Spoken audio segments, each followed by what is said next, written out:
Olá, meninas, tudo bem? Vamos lá para a nossa próxima aula. Hoje nós vamos falar um pouquinho sobre o primeiro trimestre. Como que funciona, o que a gente precisa olhar de fato, tá bom? Para alguns pontos aqui especiais, certo? Vou começar a transmitir a aula para vocês, para que a gente olhe para tudo isso. Vamos lá. Todas já estão vendo nossa aula. Vou aumentar para que vocês possam ter mais visualização de tudo. E vamos lá. Então, vamos falar sobre o primeiro trimestre, né? Beta-HCG, ultrassom, hematoma retrocoriônico, que é muito conhecido como hematoma ovular, rastreio de pré-eclâmpsia, tá bom? E alguns sintomas. É o que a gente vai falar hoje. Vamos lá. Então, primeiro passo, beta-HCG quantitativo ou qualitativo, né? Na grande maioria das vezes, hoje, as mulheres estão fazendo o exame na verdade, o teste rápido de urina, né? Então, vai lá, compra na farmácia um teste rápido, faz o xixi e já tem ali o seu positivo. Porém, o que eu queria trazer para vocês? A importância de se fazer o beta-HCG, o exame de sangue, tá? O quantitativo, ele vai olhar a quantidade de hormônio que você tem no seu sangue. O qualitativo, ele vai falar se você está ou não grávida, apenas isso. E aí, eu quero dizer para vocês sobre o quantitativo. Por que eu tenho que fazer um exame de sangue do quantitativo? Para que a gente veja a quantidade de beta. Por quê? Porque a quantidade de beta vai nos dizer mais ou menos a semana gestacional que você está. E o indicado é que a gente faça a nossa primeira ultrassom após 6 semanas de gestação, a partir de 6 semanas de gestação. Por quê? Porque antes de 6 semanas de gestação, eu não vou conseguir olhar porque eu realmente precisaria olhar, que é ver se realmente esse embrião, ele nidou lá no corpo do útero, se ele não está lá nas trompas, que é uma gestação ectópica, tá bom? Então, é uma das coisas que a gente olha nesse primeiro ultrassom. Se tem batimento cardíaco, afinal, o batimento cardíaco a gente só consegue ver após 6 semanas de gestação. Antes disso, a gente pode até ver o saquinho gestacional ali, mas a gente não vai ver o batimento cardíaco. E aí eu quero que vocês entendam isso, para que também não levem aquele susto, né? E fiquem desesperadas. Ai, meu Deus do céu, eu fiz uma ultrassom e eu não escutei o batimento cardíaco do meu bebê. A gente só escuta após 6 semanas de gestação. Antes disso, não. Certo para isso? Então, o beta-HCG quantitativo, ele vai te dar essa quantidade. E qual que é a quantidade? A partir de 2.000 unidades. A partir de 2.000 unidades de beta-HCG, esse hormônio, se tiver a partir de 2.000, eu já posso fazer a minha ultrassom, porque significa que eu estou a partir de 6 semanas ali e que eu vou conseguir ver o que eu preciso ver, que é a localização desse embrião e os batimentos cardíacos, certo? E aí, puxando sobre a questão das vitaminas. Jennifer, eu tomo ácido fólico, metilfolato, ofolato, o que eu tomo? O ideal é que a gente começasse a tomar o metilfolato 4 meses antes de uma gestação, para que a gente já consiga ter essa nutrição, essa quantidade de ácido fólico.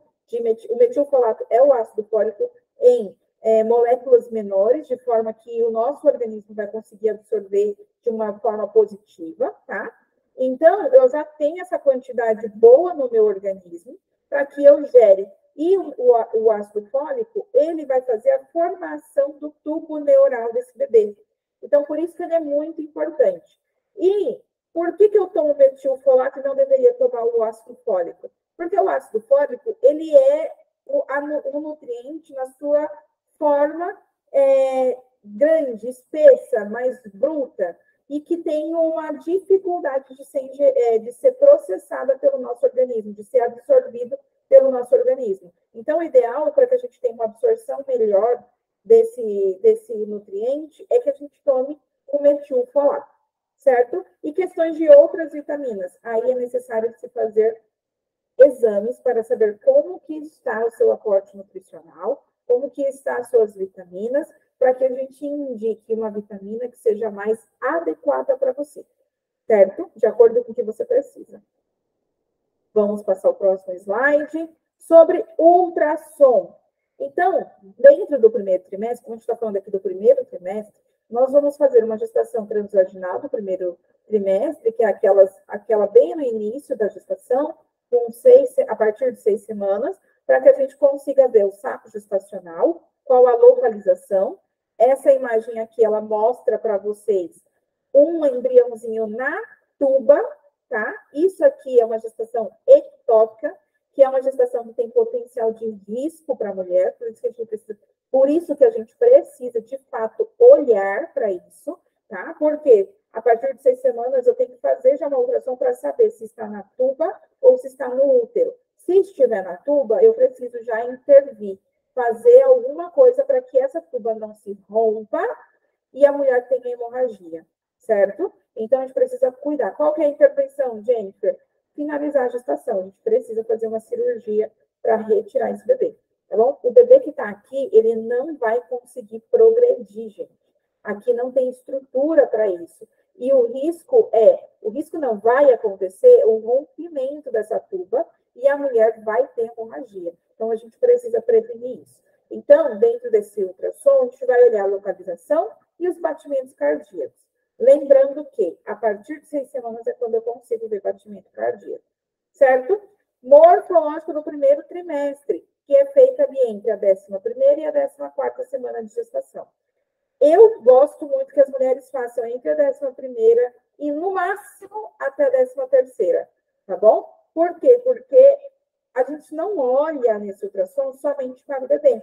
Então, o bebê, a gente vai olhar para toda a formação, a parte de mutação, se não tem alguma síndrome, a gente vai olhar para isso também. Mas um dos pontos necessários de se olhar é para o rastreio de pré-eclâmpsia. Nesse ultrassom, a gente faz o rastreio, os indicadores. E se essa mulher tiver um indicador positivo, a gente precisa fazer profilaxia. Tá bom? Mas a gente vai entrar um pouquinho mais a fundo, mais para frente, nisso aqui. Vamos lá, continuando. E aí a gente vai falar um pouquinho sobre hematoma retrocoriônico. O que é isso, Jennifer? Gente, é o famoso descolamento ovular, né? É muito comum no início de gestação, muito comum mesmo. Então, cerca de mais de 50% das mulheres vão ter um hematoma retrocoriônico, né? E não se sabe ao certo qual é a causa desse hematoma. E aí eu trago aqui a questão de exercício físico, por quê? Porque tem muita gente que fala assim, durante o começo da gestação não pode fazer exercício físico, né? Não, você não pode pegar peso, não pode fazer isso, não pode fazer aquilo, quieta, né? E a ciência não traz que o exercício físico é uma das causas. Na verdade, não se sabe qual é a causa. E o exercício físico, inclusive, vai ser uma aula que a gente vai falar sobre isso também, ele é importantíssimo para o desenvolver da sua gestação, para a saúde, tanto da mãe quanto do bebê. Então, não se deve parar de fazer exercício físico. Se você faz exercício físico, continue. Se você não faz, deveria iniciar. Certo? Então, não se sabe a causa do hematoma. A gravidade será diagnosticada na ultrassom. Então, não tem como eu te dizer, eu tenho, tá, mas eu preciso fazer uma ultrassom para entender a gravidade. Na grande maioria das vezes, não vai ser potencial de risco, não vai ter gravidade, não vai acontecer nada com o seu bebê, na grande maioria das vezes. O que a gente precisa olhar? Se esse hematoma ele é 25% maior do que o embrião. Nesses casos, há um maior risco. Não significa que vai acontecer um aborto, entende? Mas existe um maior risco. Mas na grande maioria das vezes, nada vai acontecer. Na grande maioria das vezes, o hematoma é menor do que 25%. Pode ou não haver o sangramento. E aí agora eu vou explicar para vocês o que é o bendito do hematoma. O bendito do hematoma é o seguinte. O óvulo, ele foi fecundado lá na tuba, certo? Ele vai nadar e vai cair lá no nosso útero, certo?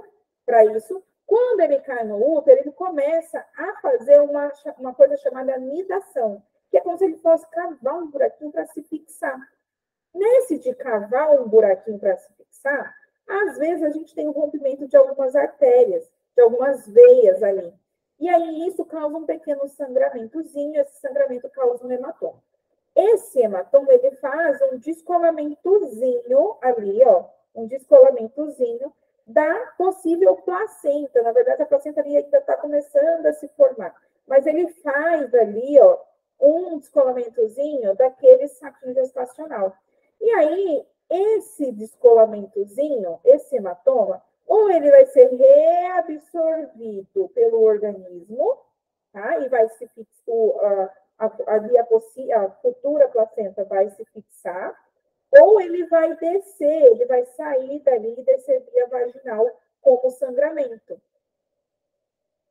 Como sangramento, ele vai descer dali via vaginal como um sangramento, certo?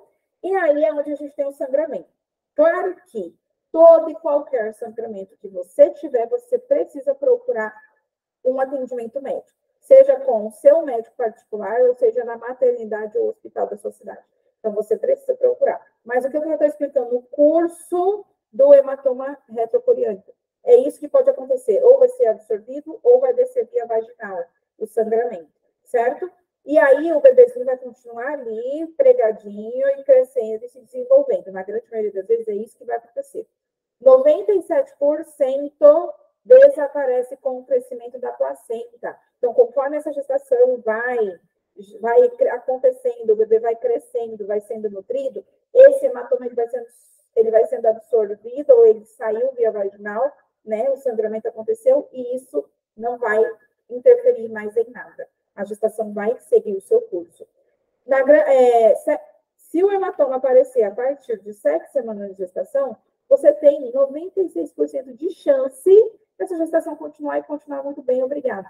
Entende? É o que acontece na grande maioria das vezes. Na grande maioria das vezes, esse hematoma ele vai aparecer ali e depois vai desaparecer e vai seguir o curso normal. Então, olha, gente, 96% de chance disso tudo continuar e continuar muito bem, certo? E o que eu faço, gente, se isso aparecer? Nada, não tem o que se fazer, certo? Então, gente, não tem o que se fazer. Ah, porque eu vou fazer repouso. Ah, porque eu vou tomar repositor de hormônio, né? Tem algumas medicações que são feitas, tanto via oral quanto via endovaginal. Então, a gente precisa entender que não tem o que ser feito. Isso acontece, o nosso corpo vai seguir o curso natural das coisas. Ou esse hematoma vai ser reabsorvido, ou vai descer via vaginal, ou, infelizmente, o bebê pode não ser compatível à vida, e aí a gente vai ter um aborto espontâneo. É difícil de falar sobre isso? É difícil, mas eu preciso trazer para vocês o que é real e verdadeiro. Não tem o que ser feito. Ah, Jennifer, então eu posso seguir a minha vida? Sim. É claro que você vai seguir a sua vida, né? Esperando aquelas primeiras semanas ali, aquilo tudo passar, mas não precisa ficar deitada de cama, sem fazer mais nada. Meu Deus, não posso fazer nada, tenho que ficar aqui jejuando quietinho. Não é bem assim, tá bom? Então, você pode sim seguir a sua vida e esperar que aquele hematoma siga o curso dele, certo? Continuando. Vou trazer aqui para vocês a imagem de um hematoma. Então, olha aqui. Esse aqui é o saco gestacional, com o embriãozinho lá dentro, e aqui temos um hematoma. Esse aqui já é um hematoma um pouco maior, certo? Aqui, ainda assim, é um hematoma que, ok, vai seguir o curso, não tem muito risco. Agora, olha esse hematoma aqui. É um hematoma que ocupa mais de 25% da proporção do saco gestacional. Aqui a gente tem que ter um pouquinho mais de preocupação e cuidado. Mas o que eu vou fazer? Nada, não tem que ser feito, certo? A gente só precisa esperar tudo isso passar e esse embrião se desenvolver, tá bom? Vamos lá. E aí a gente fala um pouquinho sobre o rastreio da pré-eclâmpsia, que eu já havia falado. É feito no morfológico de primeiro trimestre com Doppler. Não adianta só passar morfológico do primeiro trimestre.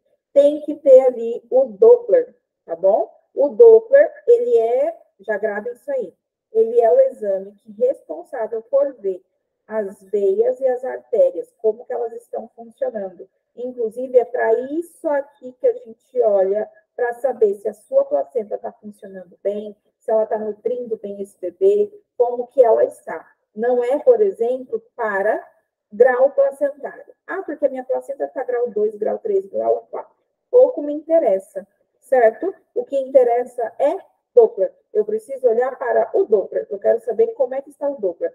As veias e as artérias estão funcionando? Essa placenta está nutrindo bem esse bebê? Ok, ótimo, seguimos a gestação. Então, o Doppler, a gente também olha no morfológico para saber se nós temos resistência das artérias e das veias, certo? Para isso. Então,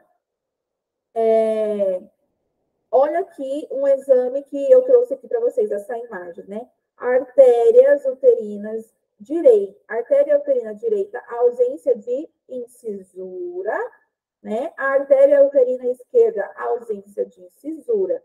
Então, é assim que precisa aparecer. Se aparecer que você tem uma incisura, o que é uma incisura? Um comecinho de uma rachadura ali na sua artéria, né? Se aparecer, significa que você tem uma resistência das suas artérias, e isso é um risco para a pré-eclâmpsia. Por isso que precisa ser feito isso no seu morfológico do primeiro trimestre.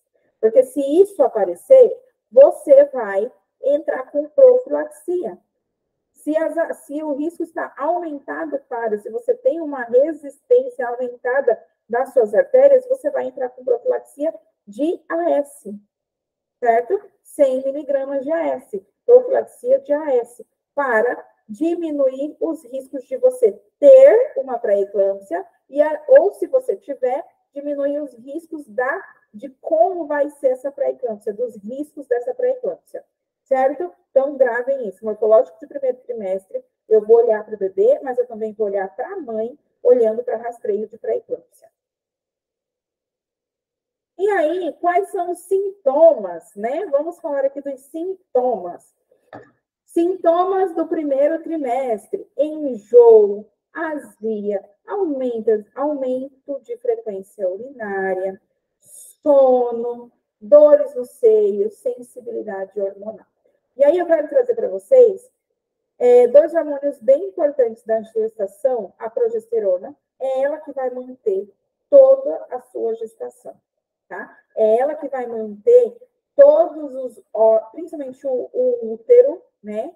Ali em stand-by, quietinho, sem contrair, para que essa gestação evolua, para que esse bebê vai crescendo. A progesterona na gestação, ela tá, gente, nível hard, lá em cima, tá? E aí ela mantém o útero, que é um órgão muscular, que é um órgão que vai trazer as contrações uterinas lá no trabalho de parto para esse bebê nascer, ela mantém esse útero quietinho, sem contrair muito, nada de contração de parto, contração assim, no máximo, contração normalzinha, quietinha, tranquilinha, para que esse bebê vai desenvolvendo. Afinal, não está na hora de eu entrar em trabalho de parto. Então, a progesterona, ela faz isso. Uma das coisas dela é essa função. Só que aí ela não consegue também ficar só ali no útero. Ela acaba relaxando o nosso estômago, ela acaba relaxando o nosso intestino, ela acaba relaxando a nossa bexiga, tá? E é por isso que eu tenho um aumento da frequência urinária no comecinho da gestação. Não é porque o bebê está pesado e está pesando em cima da sua bexiga. É porque a bexiga está relaxada. E qualquer pouquinho de xixi que entra ali, ela libera. Não é por isso que eu tenho enjoos ou até azias, né? Não é que o bebê está grande e está pressionando ali no estômago. É porque o estômago está relaxado. E aí ele não faz muito bem a função de digerir os alimentos. O intestino está mais quietinho, e aí ele não faz a sua motilidade intestinal para que as fezes saiam, entende? Fica tudo mais lento. Por isso que é importante a gente comer certinho, de 3 em 3 horas, ingerir a quantidade de água suficiente, que é mais de 2 litros se você está gestante, certo? E o sono, né? Então, a gente acaba ficando com bastante sono, porque a relaxina, a progesterona, acaba atuando ali também. Dor nos seios, né? Por quê? Porque está tudo começando também a ser preparado, é comum, e a sensibilidade emocional. Como doula, eu preciso falar sobre isso, né? Então, a gente tem aquela dualidade, aquele momento de, meu Deus, estou gestante. E agora? Estou feliz, estou triste, minha vida está mudando tudo, o que é que eu faço, né? Então, a gente começa a ter essa dualidade. Então, às vezes, eu estou muito feliz, de repente, eu estou muito triste, de repente, eu estou muito irritada. É normal essas oscilações, essa vontade de chorar. É normal a gente se irritar e pegar um pouquinho de abuso do marido, tá? Então, só que tudo isso precisa ser conversado. Você, primeiramente, entender que isso tudo é normal, E depois disso tudo, você começar a conversar com seu esposo e explicar para ele que isso vai acontecer para que ele tenha paciência. Inclusive, maridos, acompanhantes de trabalho de parto precisam estar assistindo todas as aulas. Certo, meninas? Dúvidas quanto? Vou parar aqui e interromper a transmissão para que a gente volte. Gente, então, é isso que eu tinha para trazer para vocês hoje, dentro da nossa aula de primeiro trimestre. E logo, logo, você vai assistir a próxima. Eu espero você lá, viu? Um beijo e até a próxima.